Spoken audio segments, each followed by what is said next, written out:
কেউ ইট গাঁথতে দেখেনি, কেউ শ্রমিকদের আসতে দেখেনি।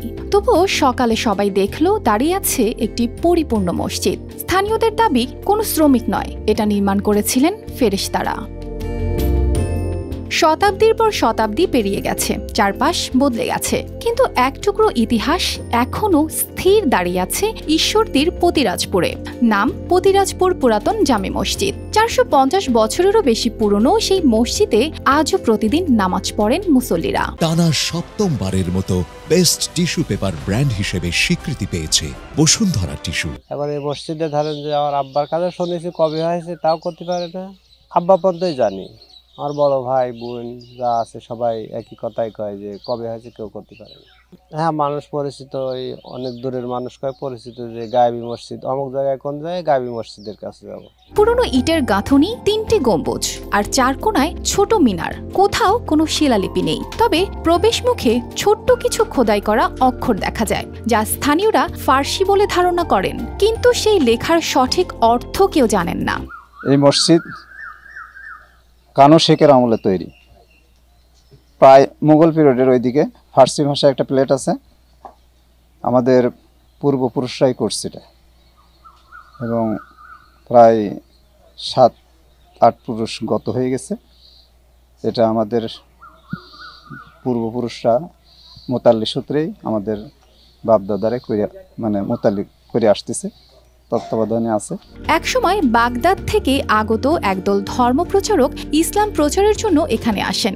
তখনই এই ছোট্ট মসজিদটি গড়ে তোলেন তারা। এরপর কালের পরিক্রমায় এটি পরিণত হয় স্থানীয় মুসল্লিদের অন্যতম উপাসনালয়ে। এই মসজিদে সবচেয়ে বিস্ময়কর বিষয় হলো এর অভ্যন্তরের নির্মাণ শৈলী। স্থানীয়দের দাবি গরমের সময় এখানে ঠান্ডা অনুভূত হয়, আর শীতকালে থাকে আরামদায়ক উষ্ণতা, যেন প্রকৃতির সঙ্গে মিশে আছে এর স্থাপত্য শৈলী।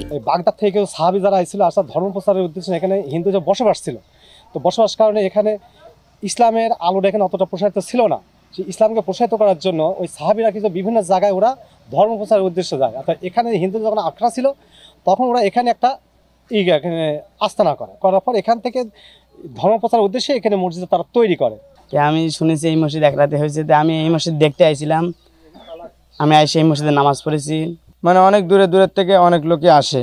তো মসজিদের ভিতরটায় হেবি সুন্দর, আল্লাহ পাকের দান, মানে এসির মতো, এত ঠান্ডা লাগে, মানে ধারণার বাইরে। মসজিদের ভেতর এখন প্রতি ওয়াক্তে প্রায় শতাধিক মুসল্লি নামাজ আদায় করেন। শুক্রবার জুমার নামাজেও ভিড় হয় প্রচুর। যেখানে একসময় 3 জনের বেশি মুসল্লিও হতো না, সেখানে এখন প্রতিটি নামাজেই জায়গা সংকুলান করতে হয়। পতিরাজপুর পুরাতন জামে মসজিদের আমি একজন নিয়মিত মুসল্লি, 5 ওয়াক্ত নামাজ এখানে আদায় করি এবং মসজিদের সাধারণ সম্পাদকের দায়িত্বে আছি।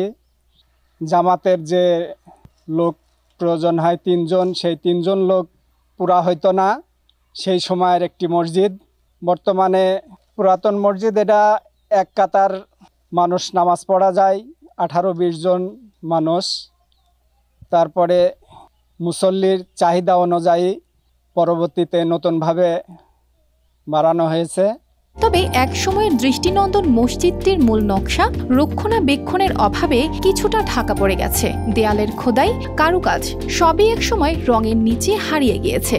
তা সত্ত্বেও শতাব্দীর পর শতাব্দী ধরে দাঁড়িয়ে থাকা এই মসজিদ আজও ইতিহাসের এক গুরুত্বপূর্ণ অংশ হয়ে রয়ে গেছে।